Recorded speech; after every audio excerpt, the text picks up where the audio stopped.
There were the signs, no sign of success, because you need to face the difficult challenges to be a successful person.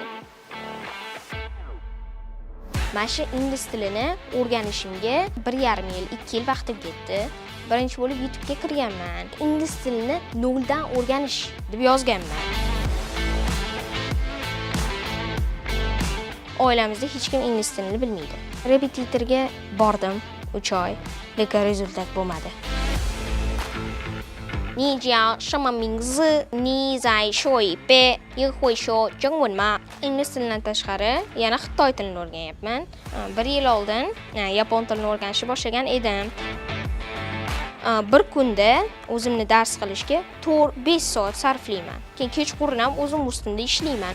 O'zimni o'zim boshqaraman, boshqalar emas. Neta degan avtomobilni minishni xohlayman. Adamlarga Mercedes olib bermoqchiman. Universitetni nimadir ochmoqchiman. Kelajakda meni odamlar yaxshi inson sifatida ko'rishini xohlayman. 12 yoshli Mirabbos hech qanday o'quv kurslariga bormasdan ingliz tilini mustaqil o'rgangan. Hozirda u inglizchada ona tilida so'zlashgandek ravon gapiradi. Ayni paytda novvoylik qilayotgan otasi 5 yil avval avtomobillarga yoqilg'i quyish shoxobchasida ishlagan vaqtida logist yigitlarning fikrlashi, qimmatbaho mashinalarda yurganini ko'rib, farzandining ham shunday hayotda yashashini niyat qilgan va Mirabbosning asosiy vaqtini bilim olishga yo'naltirgan. Hozirda Mirabbos yana ikkita tilni mustaqil o'rganmoqda. Kun.uz muxbiri Wunderkind Borakay bilan xorijiy tillarni ustozlarsiz qanday o'zlashtirayotgani va uning ambitsiyalari haqida gaplashdi. Sport bilan ham shug'ullanasiz. Ha. Mening ismim Mirabbos. Men 132-maktabda o'qiyman. 6-sinfman, 12 yoshdaman va juda ham tillarga qiziqaman. Adamlar do'ka qilib ishlaydilar va oyimlar o'qituvchilar. Boshidan gapiradigan bo'lsam, mana shu ingliz tilini o'rganishimga butun oilam sababchi bo'lishgan. Har doim aytishgan, faqat oldinga yur, qo'rqma. Undan keyin bu oson til, qiyin til emas. Yig'lagan paytlarim ham bo'lgan. 4 yil oldin boshladim. 5 yil, 4 yil oldin boshladim. 2020-yil pandemiya paytlari edi. Eslayman, juma kuni ingliz tilini boshlagan edik. Keyin adamlar aytganlarki, qaysidir tilni baribir o'rganishing kerak deganlar. Baribir o'sha o'zingni yo'lingni topib ketishing kerak deganlar. Birinchi bo'lib YouTube'ga kirganman. Yashil, ko'k darslar, ya'ni ingliz tilini noldan o'rganish deb yozganman. Keyin o'shanda Ozod Hamdamov darsliklari chiqib kelgan. O'sha odam o'sha birinchi darslardan boshlaganman. Keyin o'ta amaliyot darslari ham bo'lardi. Azgina takrorlash, keyin boshqacha nimasi bo'lar ekan, qo'shimcha narsalar ham qo'shishardi. Keyin o'sha strategiya, o'sha usullar bilan ingliz tilini o'rganib ketganman. Mustahkamlash uchun Ibrat farzandlarida o'rganganman. Ingliz tilida erkin gaplashish uchun meni 1,5 yil, 2 yil vaqtim ketdi. Chunki ko'proq gaplashdida gap. Masalan, turistlar bilan yoki boshqa universitetdagi odamlar bilan ingliz tilini biladigan odamlar bilan ko'proq gaplashsangiz, speakingiz tez chiqib ketar ekan. Va menda shunaqa narsa bo'lgan. Oilamizda hech kim ingliz tilini bilmaydi. Repetitorga bordim 3 oy, lekin rezultat bo'lmadi. O'zim ham yaxshi yondashmagan bo'lishim mumkin. Keyin undan keyin o'sha adamlarni aytgan narsalarini, o'zimdan chiqqan olovni ingliz tiliga yo'naltirdim. Ozgina bilib olganimdan keyin o'sha ko'p speaking qilardim. Adamlar bilan Xastamonga, kosmonavtlarga, turisticheskiy zonalarga borardim. O'sha yerda o'zim ular bilan fikr almashardim, ingliz tilida gaplashardim. Ko'proq speaking qilsangiz, demak ingliz tilini yaxshi o'rganib keta olasiz degan fikr menda miyada aylangan. Xuddi meni yoshimdagilar yoki mendan katta yoki mendan kichkinalar, masalan, o'zini yonida odam turmasa, o'rganish qiyin. O'zim nazorat, qanaqa nazorat qildim desak, adamlarni anaqalari bilan yurdim. Masalan, adamlar bu yerdan yursalar, mana shu yerdan yuraman. U yerdan yursalar, o'sha yoqdan yuraman. Mana shu yoqdan yursang, yaxshi til o'rganasan deydilar. Albatta, ota-ona o'zini bolasiga har doim plus taraflarini aytadi, minuslarni emas. Yoki har doim pozitiv yo'l ko'rsatadi. Negativ emas. Meni har doim qo'llab-quvvatlab turishdi. Ana o'sha menga juda ham katta motivatsiya va ichimdagi narsamni ingliz tiliga yo'naltirishga va undan keyin faqat oldinga yurishga motivatsiya berdi. Qiyin bo'ladi. Boshlab olish har doim qiyin. O'rtalariga kelganingizda o'rganib olasiz. U uchun o'zingizda kuch topishingiz kerak. O'rtalariga kelganingizda ketdi. O'sha raketa bo'lib uchish kerak. Adamlar aytardilar, sen raketa bo'lib uch, orqada qolib ketma. Raketa bo'lib uchsang, tilni tez o'rganasan, keyin undan keyin juda ham ko'p plus taraflari bor degandilar. Mana masalan, adamlar meni qiziqtirganlar. Birinchi bo'lib, ingliz tili zo'r til. Sen o'rganishing kerak, muvaffaqiyatli odam bo'lasan deganlar. Undan keyin mana shu ingliz tilini o'rganishga kirib ketganmiz. Ertalab tongda soat 5 da uyg'onaman. Baraka bo'ladi. Ertalabki havo boshqacha. Ertalabki havo xuddi faqat oldinga yur, o'rgan degan havo xuddi shunaqani anglatganga o'xshaydi. O'shaning uchun ham ertalab voqli turib darsga shog'layman. Bir kunda o'zimni dars qilishga 4-5 soat sarflayman. Odatiy hol 4-5 soat kuniga. Keyin kechqurun ham o'zim ustimda ishlayman, masalan, speaking qilaman. Chunki talaffuzni oshirish uchun, to boost your pronunciation, you need to only work hard on yourself and to speak much. Siz o'zingizni ko'proq ishlashingiz kerak va juda ham ko'p gaplashsangiz, talaffuzingiz zo'r bo'ladi. Juda ham ko'p gaplashmasangiz, talaffuzingiz zo'r bo'lishi qiyin. Ingliz tili juda ham qiyin til derdim. Lekin aslida ingliz tili juda ham oson til hisoblanadi.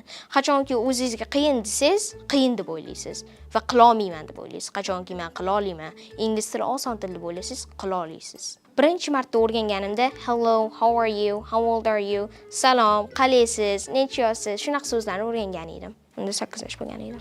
Dadam aytganlar, har doim oldinga qarab tur. Har doim orqaga buksavat qilma, orqaga borma, orqada yo'l yo'q. Orqaga borsang qolib ketasan deganlar. Faqat oldinda yo'l bor deganlar. Oldinga qo'rqmasdan tik turur deganlar. Faqat qo'rqmasanggina o'zing xohlagan odam bo'lib yetisha olasan deganlar. Ingliz tili menga juda ham ko'p narsalarni beryapti. Masalan, turistlar bilan gaplashaman yoki universitetlarga borganimizda o'sha yerdagi ingliz tilini biladigan odamlar bilan gaplashaman. Va juda ham ko'p odamlarning mulohaza fikrlarini bilaman. Ingliz tilidan tashqari yana xitoy tilini o'rganyapman. Masalan, ozgina so'zlarni aytib berishim mumkin. Ni hao, salom. Ni hao ma, qalaysiz? Ni jiao, shima mingzi, ismingiz nima? Ni zai shui pe, buni takrorlay olasizmi? Ni hui shu jingwen ma, siz xitoy tilida gaplasha olasizmi? Shi da wo hui shu jingwen, ha men xitoy tilida gaplashaman. Ni hui shu yingyu ma, siz ingliz tilida gaplasha olasizmi? O'zi ko'p so'zlarni bilaman. Har kuni 7 yoki 6 tadan xitoy tilidan so'z yodlayman. 1 yil oldin yapon tilini o'rganishni boshlagan edim va 500 taga yaqin so'zlar bilardim. Lekin juda ham ko'p men bilan muloqot qiladigan odam bo'lmaganligi uchun, yaponlar bilan juda ham ko'p muloqot qila olmaganligim uchun esimdan chiqib ketdi hamma so'zlar. Xitoyliklarni O'zbekistonda ko'rishni boshladik. Undan keyin xitoy tilini o'rganishga boshladim va juda ham ko'p xitoyliklar O'zbekistonga kelishyapti va biznes bo'yicha ham juda ham qiziqib ketganligim uchun menimcha xitoy tilini o'rganishni tanlagan bo'lsam kerak. Bilim takrorlash mevasi, agar qachonki uni takrorlab turmasangiz, esingizdan chiqib ketadi. Har kuni o'zingizga savol berishingiz kerak, oynaga borib. Men bugun nima qildim? Men bugun nima qilmoqchiman va men bugun nima qilaman? Do what you're passionate about in all times. If you go to the mirror in all day, so ask yourself, what do I do in this today? And what do I want to do today? These were the questions that can make people disciplined. Yeah, this was very good questions that I've been asked like this in all times. Yes. And anyways, there were like 60 or 70 times no. And there were 20 or 15 times yes. Sometimes you learn and sometimes you fail. Sometimes you gotta backwards. Yeah, backwards is some kind of thing. You need to back up. Yes. Sometimes there were the fails that you feel not any kind of dedication, not any kind of hard working or any kind of obsession on yourself. 0%. And you are the man and you're the person here. You need to learn and you need to achieve this goal. And I believe that you can achieve this goal. Masalan, men YouTube'da yozaman motivation. Ya'ni motivatsiya deb. Keyin undan keyin o'sha juda ham ko'p motivatsiyali videolar, narsalar bo'ladi, speechlar bo'ladi. Steve Jobs motivatsion speechlari, Jack Ma, ya'ni Alibaba'ning boshlig'i, CEO'si. Shunaqadar ko'p juda ham motivatsion videolarni ko'raman. U menga shunaqadar ta'sir qilib ketadi va bu yerda odamlar motivatsiyalari bilan men to'g'ri yo'lga boraman. Odamlar har doim menga aytardilar, daraxtni sug'orish kerak. Masalan, daraxt o'saveradi. Lekin meva ham berishi mumkin, meva ham bermasligi mumkin. Undan keyin odamlar o'shani misol aytardilar. Qachonki hayotingni o'zing o'zgartirmoqchi bo'lsang, sen o'zgartira olasan. Qachonki o'zingda shunaqa xohish bo'lmasa, o'zgartira olmaysan deganlar. O'zimni o'zim boshqaraman, boshqalar emas. Odamlar menga motivatsiya berganlar. Odamlar butun ota-onam, oilam menga aytishgan, o'yinlardan baribir hech narsa topmaysan deyishgan. O'yin masalan sizga pul bermaydi yoki o'yin sizni juda ham zo'r muvaffaqiyatli odam qilib qo'ymaydi. Ana o'shaning uchun ham men o'yinlardan ketganman, voz kechganman va men haqiqatda muvaffaqiyatli odam bo'lish uchun yo'lga masalan musobaqaga qo'shilganman. Muvaffaqiyatli odam deganda ko'p kitob o'qiydigan, hech qachon motivatsiyadan so'nmaydigan va yutqizsa ham oldinga qarab yuradigan odam deb his qilaman. Muvaffaqiyatli odamlar sifatida Elon Muskni ham ko'raman. Elon Musk, he was a great and he was a determined man. Like I said, that he was created a PayPal. PayPal was like the money, money to send, or the some kind of restaurants. Yeah, it's very hard, In these times, it's very hard to send money from the online mode. So that's why he was created a PayPal. And there were his brother. He has one computer with his brother to work on a Python. Elon Musk o'zi Tesla uni kompaniyasi emas. U $44 million Teslaga investitsiya kiritgan va undan keyin unda rosa ko'p ishlagan. Kechqurunlari hatto uxlamagan deb ham eshitgan edim. Ana o'shaning uchun mana shu sabab bo'lganligi uchun hozir CEO, ya'ni direktor. Ya'ni Tesla uni kompaniyasi emas, lekin u yaxshi ishlaganligi uchun va eng katta investment $44 million katta pul. Ana o'shani kiritganligi uchun u direktor bo'lgan. 5 ta kitob tugatganman, adashmasam. Amir Temur haqida, Mo'g'ullar urushi, shunaqa narsalar haqida edi. Ikkinchisi Abu Ali ibn Sino, uchinchisi Abu al-Buxoriy. Farg'oniy ham bor edi. Milliy adabiyot, masalan, o'zingizni davlatingizni, o'zingizni an'anangizni, tarixini ham o'rganishga yordam beradi. Hozir ham masalan 3 ta kitob o'qib kelyapman. Steve Jobs o'zining kitobi, Walter Isaacson yozgan. Keyin ana o'sha kitobda ham masalan juda ham ko'p o'qisangiz, aksentingiz oshadi. Lekin eng muhimi mazmunini tushunish kerak. Uni tarjimasini tushunish kerak. Ingliz tilini bilasizmi, demak tushunasiz. Agar mazmunini tushunmasangiz, faqatgina aksentingizni yaxshilayotgan bo'lasiz. Lekin mazmunini ham, aksentingizni ham olib borsangiz, zo'r bo'ladi. Yaqinda bitta podkastda eshitdim. Jahongir Ortiqxo'jayev Amerikada yashayotgan o'zbek biznesmenlari bilan Amerikada Akfa kompaniyasini ochishmoqchi edi. Undan keyin mana shu Ramazonning oxirlarida Amerikaga ketadigan bo'layotganlarida men o'ylab qoluvdim, balki men ularga gidlik qilarman, tarjimonlik qilarman dedim, lekin men u odamni qayerdan topaman? Taniqli inson bilan uchrashish imkoniyatim bo'lganda 3 ta odam bilan uchrashgan bo'lardim. Birinchisi Bill Gates, Microsoftning founderi, ya'ni Microsoftning ochgan odam, direktori bilan uchrashgan bo'lardim. Ikkinchisi Elon Musk bilan uchrashgan bo'lardim. SpaceX va Tesla'ni founderi, ya'ni boshlig'i CEO. Uchinchisi Cristiano Ronaldo bilan uchrashgan bo'lardim. Ikkalovi ilmiy fan va uchinchisi men yaxshi ko'rgan sportim futbol bo'yicha. O'shaning uchun ham mana shu 3 ta odam bilan uchrashgan bo'lardim agar imkoniyatim bo'lganida. O'smir yoshlarni o'qishga qiziqmayotganligining sababi bu texnologiya.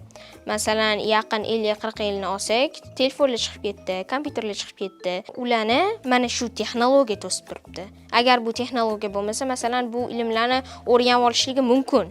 Lekin bu texnologiya bo'lmasa ham o'zida xohish bo'lsa, bemalol o'rgana oladi. Texnologiyalardan o'zingizga foyda ham olsangiz bo'ladi, zarar ham olsangiz bo'ladi. Bu o'zingiz tanlovingizga bog'liq. Tengdoshlarimga aytamanki, har doim qo'rqmaslikni.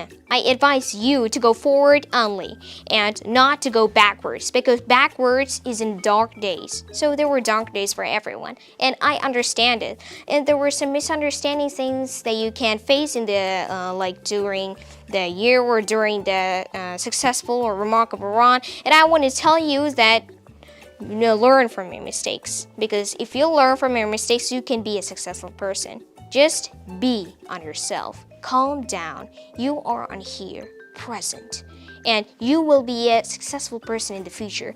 But only think, grow, go forward, and don't think about any kind of playing games. And that was one of the popular reasons that I've told to the people around me. Kompaniya yaratmoqchiman. Ko'proq kompaniya yaratmoqchiman. Ta'lim bo'yicha ham qilmoqchiman. Universitetman, nimadir ochmoqchiman, xuddi masalan. O'zimni millatimga foydasi tegadigan biznes qilmoqchiman. O'qiyotgan kitoblarim juda ham ko'p biznes haqida, o'shaning uchun biznesga qiziqib ketganman va o'zi kitob o'qisangiz qiziqib ketasiz o'sha sohaga. Masalan, Warren Buffett juda ham zo'r biznesmen. Masalan, 6 sentga ana gazetani olib, keyin qarz olgan 6 sentga, keyin undan gazeta olgan. Gazetadan keyin o'sha gazetadan olib sotib 42 sent qo'ygan, keyin 6 sentini bergan. Ya'ni o'zi 49 sent yoki 48 sent bo'lgan. Keyin undan keyin uyga borganda onasi to'shagida 42 sent qo'lida ko'rgan. Ana o'shanchun ham uni men namuna kabi ko'raman o'zimda. Albatta grant asosida universitetlarga topshirib ko'rmoqchiman. Xudo xohlasa, ana o'sha grantga kirishni juda ham xohlayman. AQShda o'qishimni o'zim tanlagan bo'lardim. Sabab chunki u yerda juda ham zo'r universitetlar bor, mashhur universitet, o'shaning uchun ham u yerga ketgan bo'lardim. Albatta, Yaponiya ham zo'r, lekin yapon tilida ko'p juda zo'r ingliz tili kabi bilmaganligim uchun Amerikaga ketishni xohlardim. Ispan tilimi yoki boshqacha Yevropa tillarini o'rganishga harakat qilgan bo'lardim. Agar dunyo bo'ylab imkoniyatim bo'lganda, davlatlarga yoki sayohatga borishga Turkiya, Saudiya Arabistoni, Amerika, Meksika va undan keyin Yaponiya, Xitoyni ham tanlagan bo'lardim. Juda ham ko'p mashinalar bor hozir, lekin Neta degan avtomobilni minishni xohlayman. Neta haqida istoriyani gapirib bering bitta oga. Mana shu yaqinda Labzadagi fast food sotadigan joyda bitta okani ko'rib qoldik. Men ularga ingliz tilida gapirdim, keyin ular menga qiziqib qoldilar. Odamlar bilan gaplashdilar, keyin undan keyin Neta degan mashinalarni ichiga olib kirdilar. Neta shunaqadar zo'r mashina ekan. Mana planshetda o'zingiz bossangiz, o'zi yopilar ekan, eshik o'zi ochilar ekan. Knopkasi ham bor ekan eshikda. Netani sotib olish uchun biznes qilish kerak. Biznes qilish uchun pul kerak va pul topish uchun ishlash kerak. Masalan, men nimaga Netani sotmoqchiman dedim? Chunki u ultra funksiyali va dunyoda atigi 99 ta kopiyasi bor. Ya'ni mashinasi bor.